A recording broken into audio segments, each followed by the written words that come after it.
All right, guys, what's up? Welcome to Lecture 5. Today we'll be going over a UI collection view. It's very similar to a table view, also very important to use in a bunch of different UIs. So I guess real quick, a couple announcements. So A3 was released. A3 is a little different. So there's actually going to be a midpoint. So A3 is due in 2 weeks, not in 1 week. And the first part you should be able to do after today. The first and second parts you should be able to do after today. And then the networking parts, which is parts 3 and 4, you'll be able to do after the next 2 lectures. So it's really important. I just want to reiterate. I know attendance is getting a little lower. People are getting busier in the semester. Totally fine, but just really if you were to prioritize 2 lectures to go to this whole semester, it would be the next 2. They're very difficult topics to wrap your head around. So definitely come to those lectures or really review the video and the slides if you really can't make it. So yeah, the midpoint submission is just due next Tuesday, November 5th. And then the final submission is due the following Tuesday, November 12th. In terms of what to submit for the midpoint submission, it would be, I believe it's the TXT file with your repository and everything. And as long as you make one commit, doesn't matter what it is. If you make one commit to your GitHub repository and push it, that'll count for credit for the midpoint submission. So you could change a comment and that would count. But if you want feedback on what you're doing, then definitely start it. Yeah, this is the heaviest assignment of the course, so start it early. I would say get parts 1 and 2 out of the way as soon as you can, so that you can focus on the networking part, which is probably going to be where most people are the most stuck. So yeah, any questions about A3? Okay, quick recap. So last time we talked about table views, and that is one way to create a scrollable view. So you're going to follow these 3 steps. Remember, you create the TableViewCell. And remember, when we're adding the subviews to the TableViewCell, instead of using view.addSubview, we're just going to use contentView.addSubview. It's the same thing, just different. You got to use this for the TableViewCell. Then you have to register your TableViewCell inside of your view controller. So when you set up your table view, you have to register the cell. You have to say, Swift, hey, I want to use this cell in this table view. That's what you do when you register. Then you set the table view's delegate and the data source. So remember, the data source is exactly what's going to show in each cell. That's where you would implement that function. And then the delegate is the height of the cell or other properties about it. If you were to click the cell, that would be in the delegate. And yeah. Any questions about table views? Okay. Awesome. All right. Okay. Today we're going to talk about collection views. So recently on Monday we went over table views, which was having a lot of rows and also having sections. But today we're going to discuss another common layout called collection view. It's still going to deal with an array of objects, but instead of being vertically scrollable like this, it'll also be horizontally scrollable. So think of a 2D matrix or grid. Think of your Photos app, right? It's not just lots of photos in single file line. It's going to be maybe a 3x3 grid or on your screen of different photos. So we recently saw on Monday, it was a playlist of songs, and a row essentially was a singular song. But as you can see on the left, this is a more complicated view in Spotify that is not just vertically scrollable to scroll through the different headers recommended for today, sad songs, but within each header you can scroll horizontally as well to scroll through different playlists. And essentially this is a UI collection view under the hood. And so we still have this array of objects, but UI collection views are more complex and also more powerful than table views. Instead of being ordered by rows and sections, we're going to be ordered by items. So like I said, collection views are more flexible than table views because we have a property of collection views called flow layout, It allows us to populate either rows or columns with as many cells as we want. And then a quick few notes. So the first is that you can use CollectionView to build a table or like a table-like structure that simulates an array, but the opposite is not true. So if you wanted to you can't like use a table view to create a collection view structure. So then the second thing is that we still have to create and define a UI collection view class, just like we had to define and create a UI table view class. And you also need to define the cell that makes up a singular item in your UI collection view. But we're going to go into that this lecture. So for the setup, for a more detailed understanding, please read the textbook. So in this lecture, we're going to only be talking about how to create the collection view itself, because creating the cell is really similar to creating a singular cell of a table view like we did on Monday. But essentially, just like how we created the table view cell on Monday, creating a collection view cell requires you to define an initializer. You define it slightly different than the way we did for table view cell. You also need to dequeue the cell in order to use it, and then also have a reuse identifier. Constraining and setting up an individual cell is very similar to setting up a table view cell. So anything you learned on Monday applies here as well. But just to reiterate, in this demo that we're going to look at, the cell is already created. We're just going to be setting up the collection view itself. So now Peter will do the demo. Okay, so basically we're going to go through creating the collection view. And like Belle said, it's the cell is already set up for us. So if you go to the course website, under the UICollectionView Lecture 5, there is a Git repository to clone. So kind of same thing we've been doing for the last couple lectures. Find the place where you would like it to go, paste the command in, and it'll clone.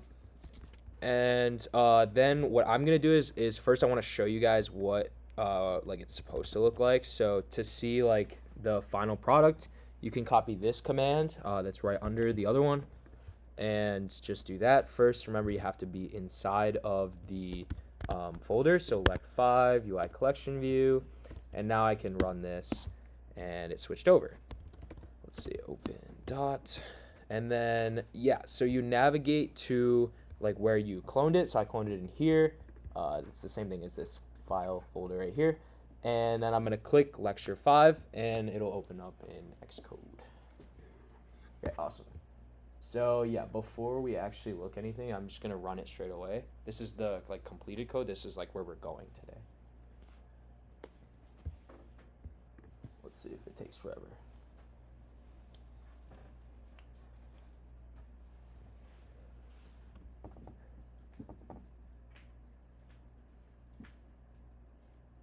And it looks like it will. Come on. The simulator's really finicky. There we go. Okay, so this is where we're going today. So kind of different from the table view, we have kind of two columns going on and then a bunch of rows. So this is where we're going. For right now, I'm gonna go back to the other let's see, I'm going to go back to the other branch by just doing this git checkout origin /main. That just gets you back.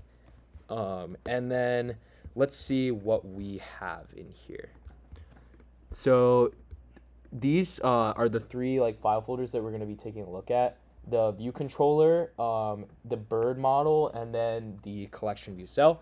So like Belle already said, the collection view cell is already implemented for us here. Because it's very similar to the table view cell. So you'll notice that one of the main differences is that we of course have to extend the UI collection view cell rather than the table view cell.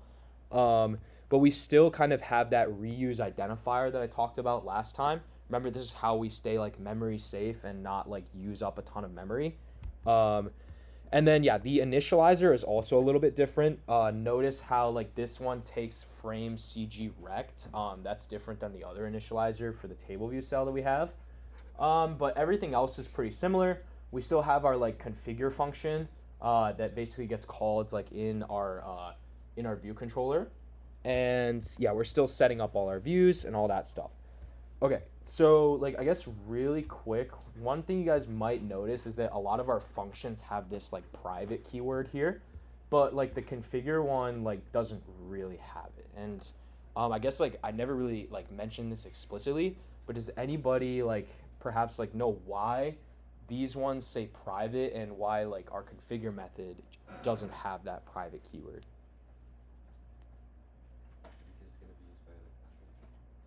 Yeah. Is that what you're gonna say? Yeah. So, yeah, one of the main things is we mention private when we don't want another class to be able to have access to this function. So we don't want other classes that call the like bird collection view cell. We don't want those classes to be able to set up the bird image. We only want this class to be able to set up its own bird image.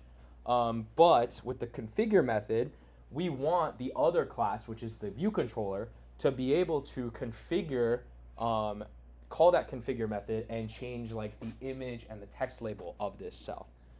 So yes, exactly. And I guess real quick, does anybody know the difference between this and then me putting like public in front of this? This is tricky. What's up? Does it change it from protected to public? Yeah, so basically it changes it from internal.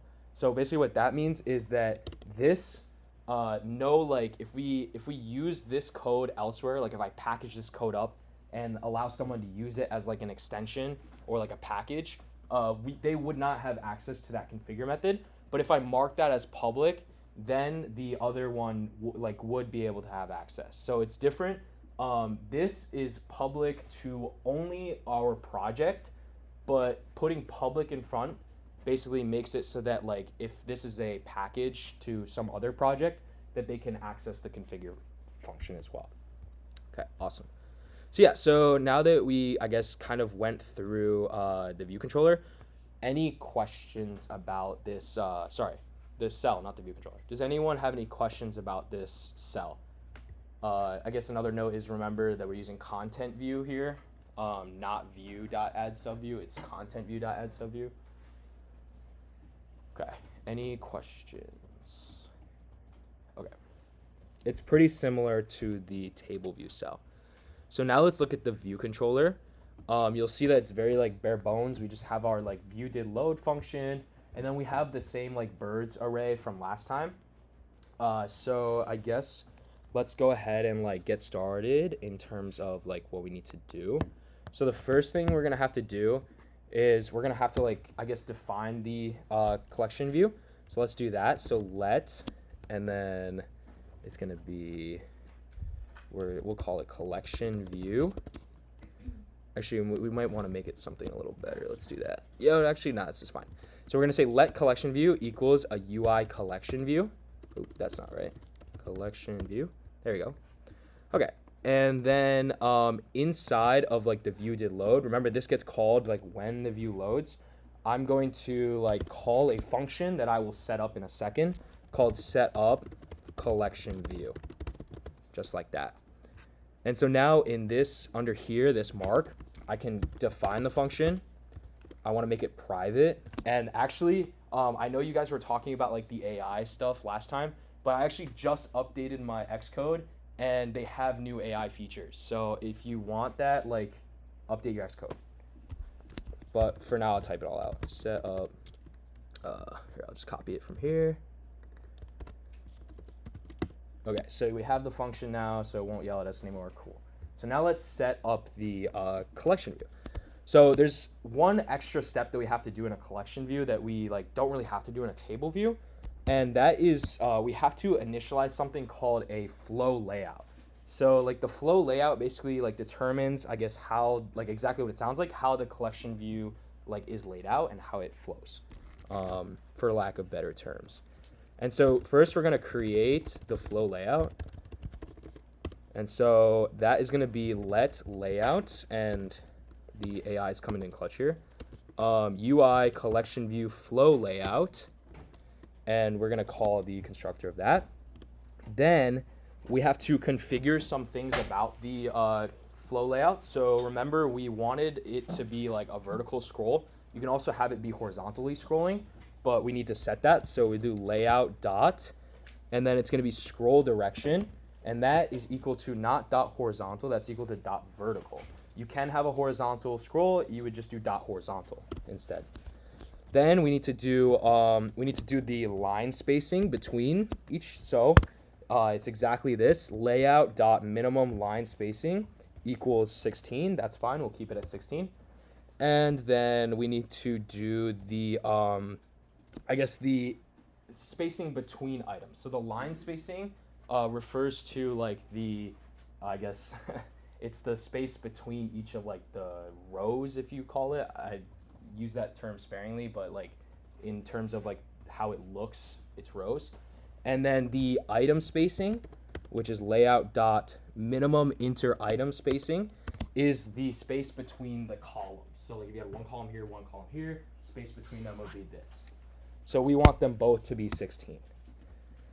Okay, cool. So now what we can do is, if you guys notice, I kind of like defined that we had this property called the collection view, but I never actually initialized it.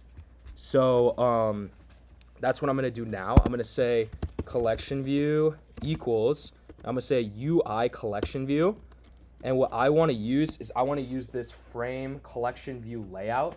And like really conveniently, we already defined the layout. So I guess that completion is correct, but for the sake of giving you guys more time, I'll type it out.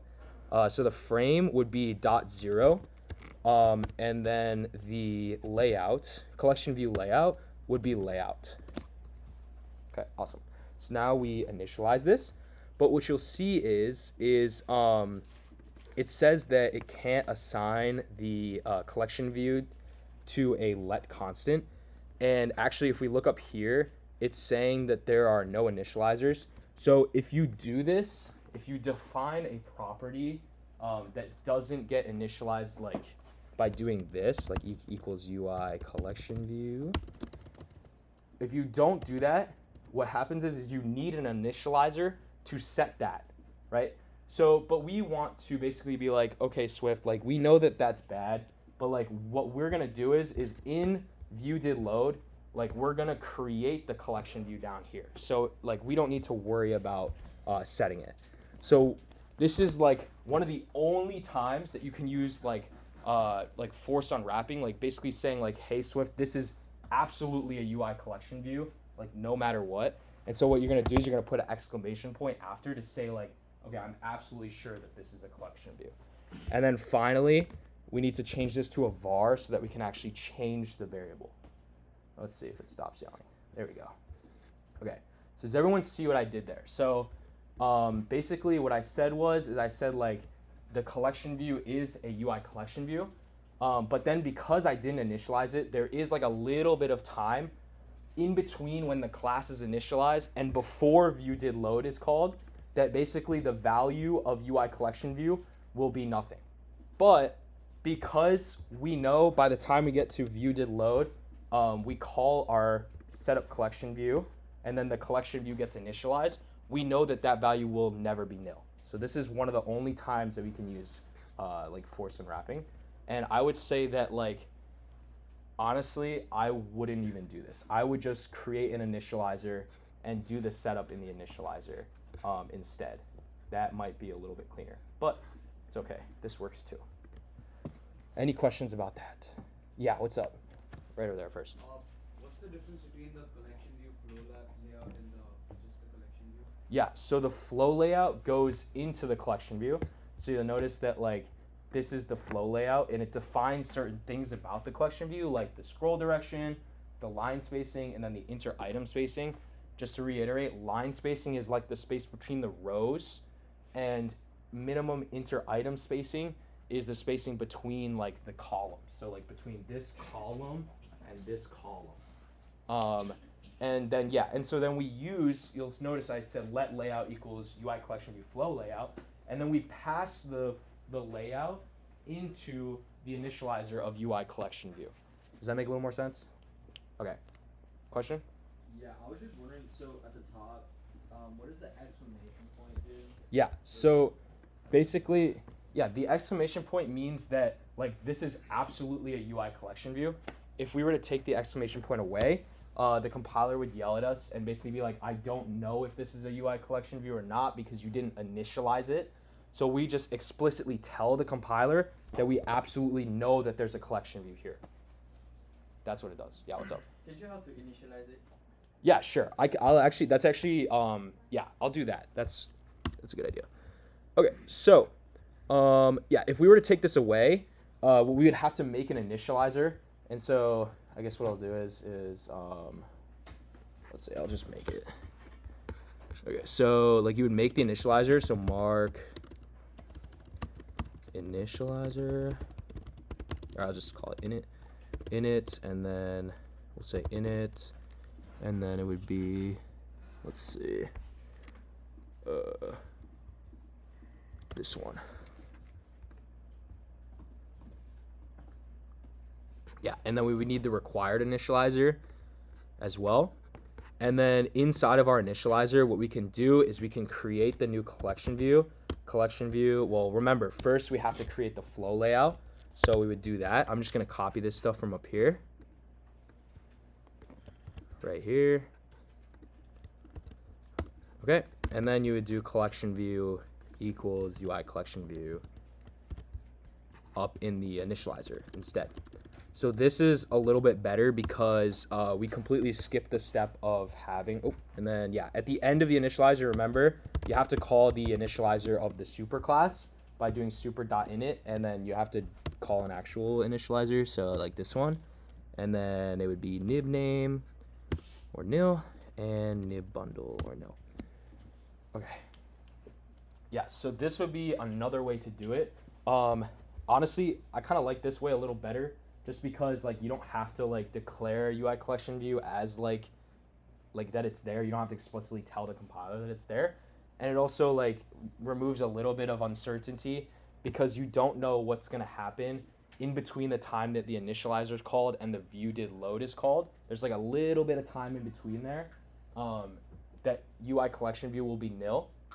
So this makes it so that when the class is initialized, it is like not nil. So this will never be a nil value, the collection view. Does everybody see like why, or maybe understand, or does anybody have any questions about that? Like the differences between, yeah, what's up? So if you do like this, then you don't have to create the other function? So you would still have to set up certain things about the collection view, but we could get rid of this, all these steps here. Like all these steps could go in the initializer instead. Yeah.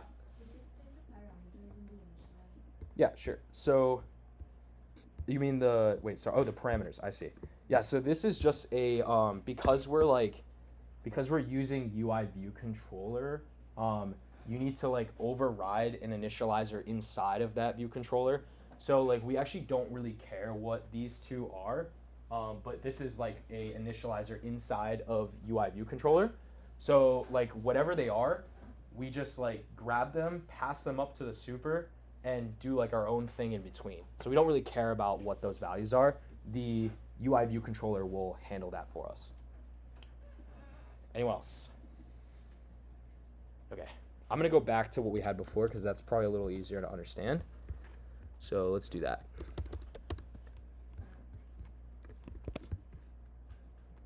Okay, let's see. Did I forget anything? No. All right, awesome. So yeah, so now we have initialized the collection view. So now what we can do is we can do some of the similar stuff that we did to our table view. So first thing we want to do is we want to register the cell, remember? So if we do register, it'll come up with the, like this first one is exactly what we want. And it actually looks like the AI did a pretty nice job of guessing. So what you're gonna do is you're gonna like call the class. So the class would be bird CollectionViewCell dot and then self. And then the reuse identifier, remember the reuse identifier we define as a static string variable inside of the cell. So like that right up there, static let reuse equals, and then bird CollectionViewCell. that's just a string, so that can be whatever, but it's got to be unique. So you can't use this reuse identifier anywhere else, for any other cell, I mean. So then in here, because it's a static variable, what we can do is we can say bird collection view cell, and then we can call that variable just straight from bird collection view cell. All right, cool. So now we registered the cell. Next, what we need to do is we need to set, remember, the delegate and the data source equal to this view controller. That's the same thing we did in the table view. So we're going to say collectionView.dataSource equals self, and then collection.delegate equals self as well. And then, yeah, the compiler is going to run it, yell at us, because it's going to say, like, can't assign the value of type view controller to a UI collection view data source. And this is because we haven't implemented the UI collection view data source or the delegate. So that's what we're going to do next. So remember, we write extensions to do these like kind of implementations. So we're going to extend the view controller. Yep. And then it's going to be a UI collection view delegate, right? Because this is the type that it's telling us to conform to.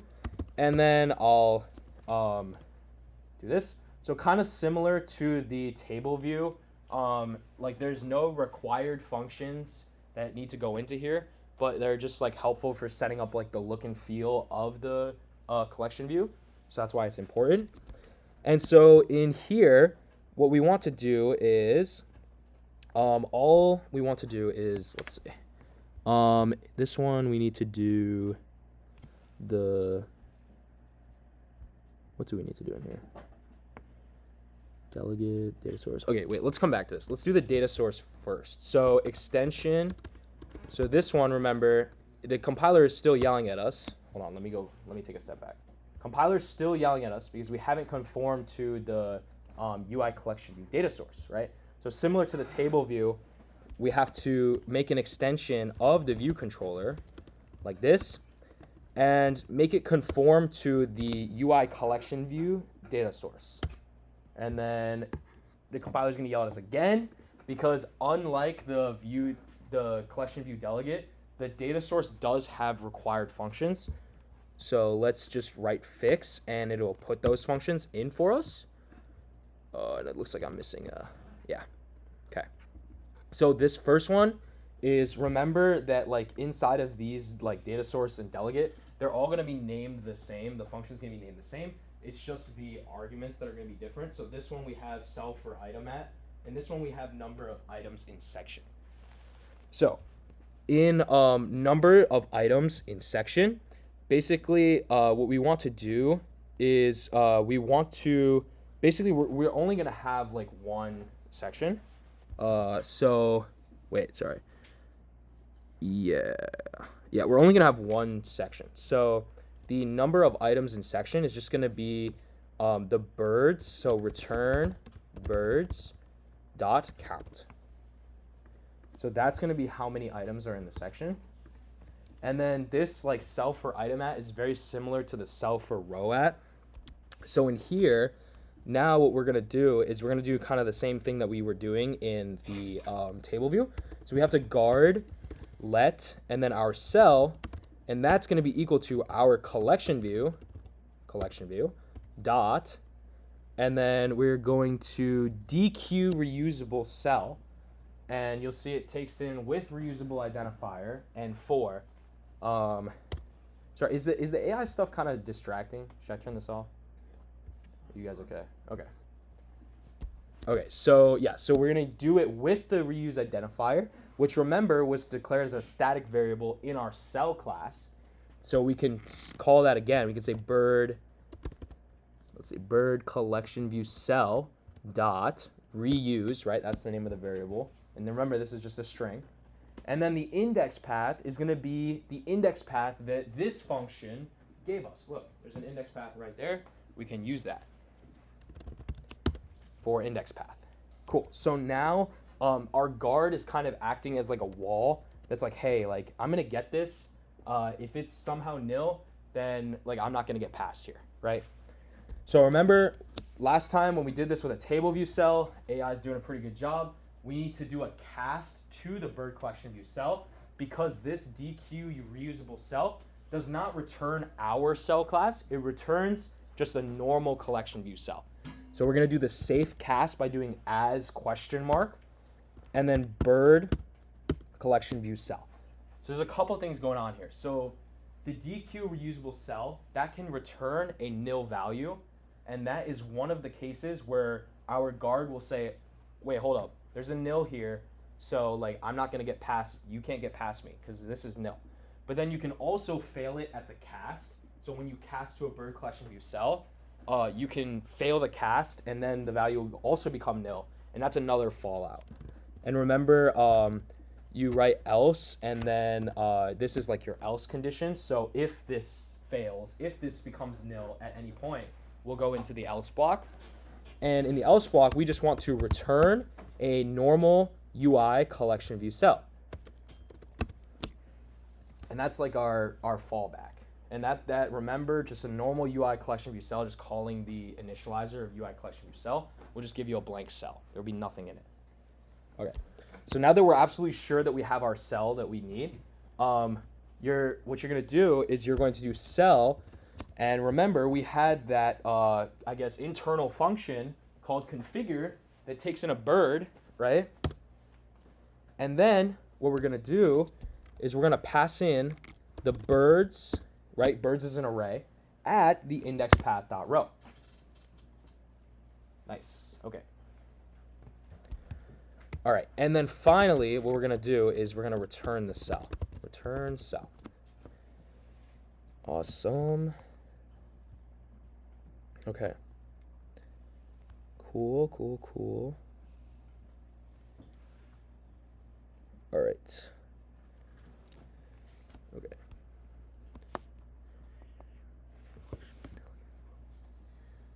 Collection view delegate flow layout.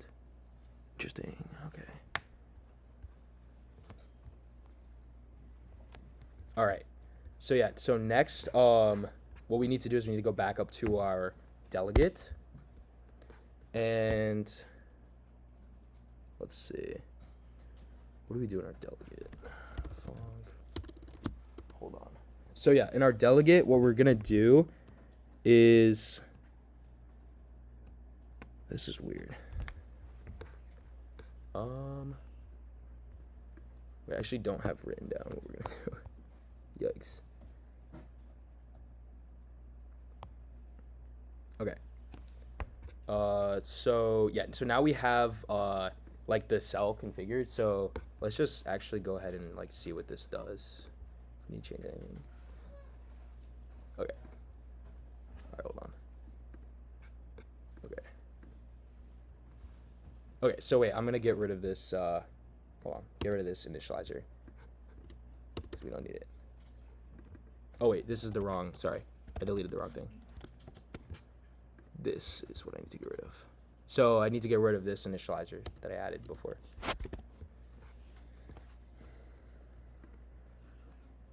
Okay. Okay, so we don't see anything. And the reason for that is because we need to add our collection view to the view inside of the view controller, right? And then we need to do the constraints. So view.add subview and then the collection view. And then what we're gonna do is we're gonna remember we have to do the collection view dot translate auto resizing masking into constraints equal to false. And then now we can set up our constraints with ns layout constraint dot activate.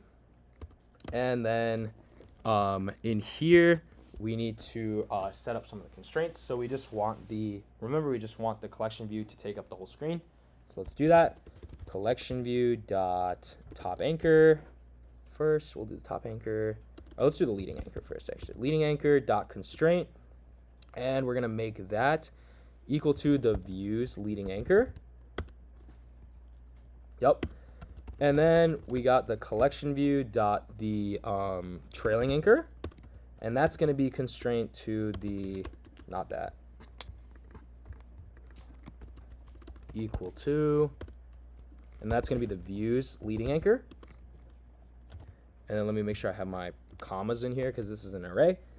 And then the top anchor is going to be constraint to, remember now, the top anchor, if we did to the top of the view, would actually go up past the island. So we don't want that. So we're going to constrain to the view's layout or safe area layout guide dot top anchor. So this will kind of make sure that on every phone it is visible. And then the same thing with the bottom anchor. Bottom anchor dot constraint, and that's equal to the views safe area layout guide dot bottom anchor. Yeah, question. Why did we constrain the trailing anchor to the view or leading anchor? Oh, yeah, good catch. Yeah, so this needs to be to the trailing anchor. And also, can't we constrain everything to the safe area layout guide? Yeah, you totally could. There's no need to in this case because the safe area layout guide would be right up against the view anyway. So like they would both be in the same spot. But yeah, you totally could.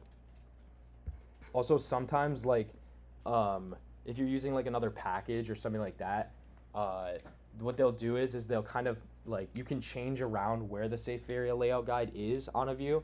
So if you're using like a library or something that does that, you might they might change around the safe area layout guide, which like will produce stuff that you like don't know.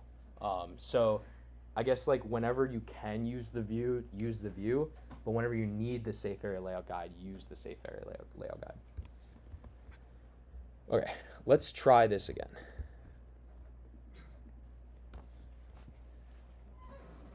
Okay, so yeah, we have a bunch of stuff going on now. Okay, so we have to configure this thing that is called the UICollectionView delegate flow layout. So up here, let's see, CollectionView dot, yeah, so, wait, this is wrong. Layout. Do you mind pulling up the controllers? And then, view controller, yeah. And then, I need to figure out where do they, for the CollectionView delegate flow layout, where does that get set? Interesting. Okay. Weird. All right, so I guess for this one, so you guys know how we've been doing the like delegate and the like data source for this stuff, and then it like yells at us to make these extensions. It's a little different with this third one, the CollectionView delegate flow layout. This one we just like put in. So extension, and then view controller, and then the UICollectionView delegate flow layout. And then in here, there is a nice function that is called size for item at that will, I guess, help us get rid of this issue where they're all kind of like very small. Oh, that's the wrong thing. And so, yeah, so what we're going to do is it's size for item at. Perfect. And then in here, we are just going to return the size of the cell. So let size equals CollectionView dot frame dot width. So we want the size of the cell to be the width divided by 2, and then we'll leave a little bit of padding, 16. So yeah, so we basically want there to be two cells on the screen. So that's why we're doing CollectionView dot frame dot width divided by 2, and then leaving some padding. And then here we're going to just return the size, or sorry, CG size, because that's what this function outputs. You'll see that there's like an arrow and then CG size. So we need to create a new CG size, and we're going to use this initializer, the width and the height. And the width is just going to be size, and we want this to be square, so the height is also going to be size. Okay, now let's do the delegate. So for the delegate, yeah, we don't actually need the delegate. There's no functions that will help us inside of the delegate. This, I guess I'll just show you like one that might be useful to you eventually. There's like one for did select item at is very useful. So this function gets called whenever you tap a collection view cell. And I guess I'll just like print tapped for now just to like demonstrate this. But we don't need this delegate like at all. So it's actually fine. Cool. All right, so let's run this again. Let's see. Yeah, here we go. Perfect. Yeah, so sorry about the confusion. I like just completely slipped my mind that you don't need to set any like property of the collection view to actually like have the extension work. You just need to write the extension for the collection view delegate flow layout. I know that's like really confusing because that's like not what we've been doing, but just know that if you want to like make the size of a collection view item, like this is what you have to do. You have to implement an extension of your view controller that is a UI collection view delegate flow layout, and then implement this function size for item at. Any questions? Yeah. Before we set this part of the program, how would you determine the size? Yeah. So what it would do is I think it's based on the like size of the view, the constraints of the view. So let's see. In here, the image, it doesn't take into account images, but I think it would be the size of the label. That's how it takes it into account. So there's on these things, there's like width and height constraints, but then there's also this thing called a frame that also is on a view, and the frame is kind of like what the collection view like defaults to. It'll default to the frame of like the child view. So the frame, we're not setting any frame here, so it'll probably just be very small or like 0. What's up? Could you also like just show where we use that function that we just created? Yeah, sure. So that one isn't being like called at all by us. This one is like called in the background by like Swift and Apple and like UIKit, and that's how like it gets the size for the like it'll call this function that we implemented size for item at, and that's how it knows what the size should be for each of the cells. Yeah, and again, this one is different. Remember, for the data source and for the collection view delegate, we need to explicitly like set the collection view dot data source and collection view dot delegate equal to self. But for this last extension, the UI collection view delegate flow layout, we don't set that.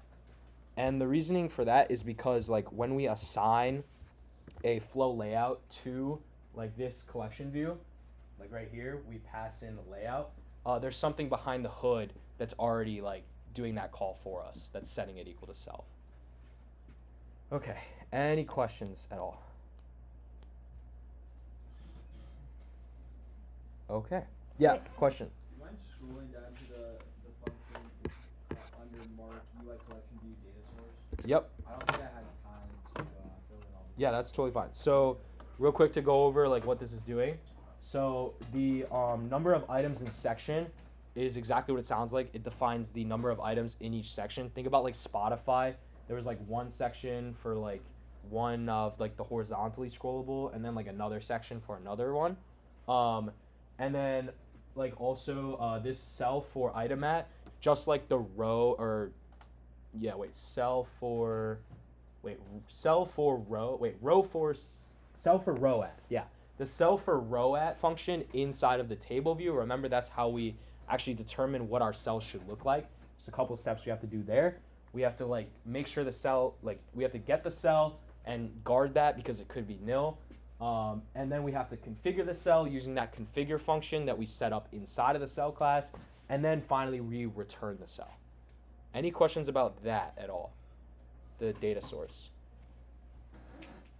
Does everybody understand where this birds is coming from? Can I get someone to tell me where birds is coming from?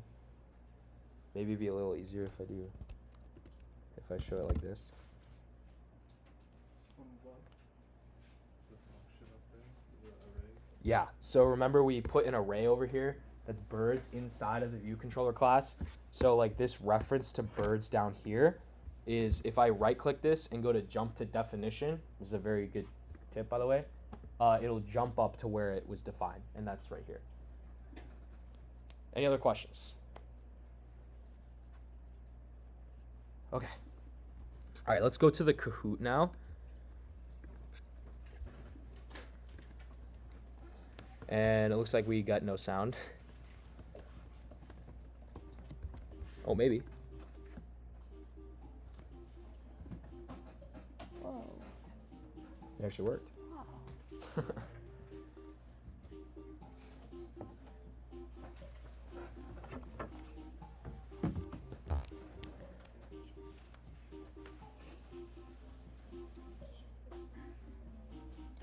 While we're waiting for people to get into Kahoot, just remember that like A3 is due in 2 weeks.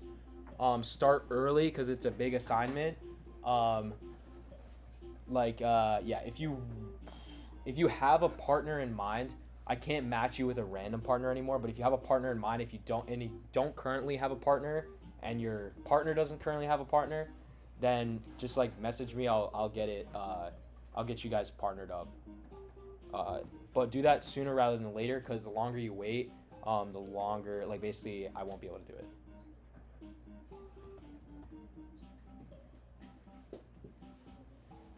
Okay, anyone not in? Okay.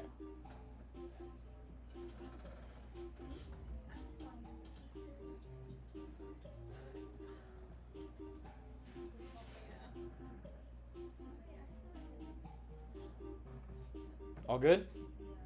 Okay, I'm starting it. All right, first question.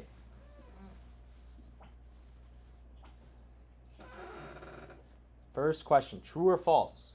A UI collection view can be horizontally and vertically scrollable.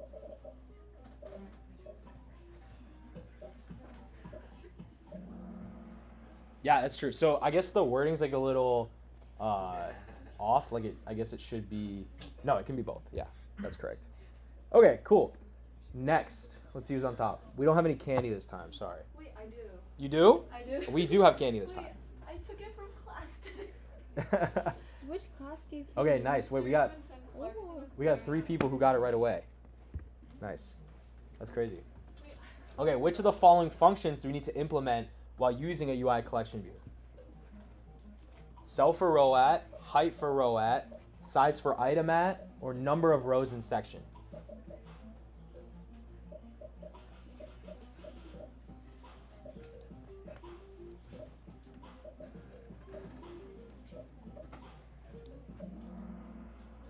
Okay, yeah, so the only one that we actually need to implement is size for item at. Awesome. Let's see how it changed. Nice, nice. No one got it right away this time. Okay, true or false? A UI table view needs a flow layout. Does a table view need a flow layout? Yeah, so it's false. So remember, collection views use flow layouts, but table views do not use flow layouts. So don't try to set a flow layout on a table view. It won't work. Okay. Is there any like confusion about that? It's okay if there is. It is a confusing lecture. Okay. Okay, final question. Let's see who's gonna get the candy. True or false? Both of your instructors have a prelim tomorrow.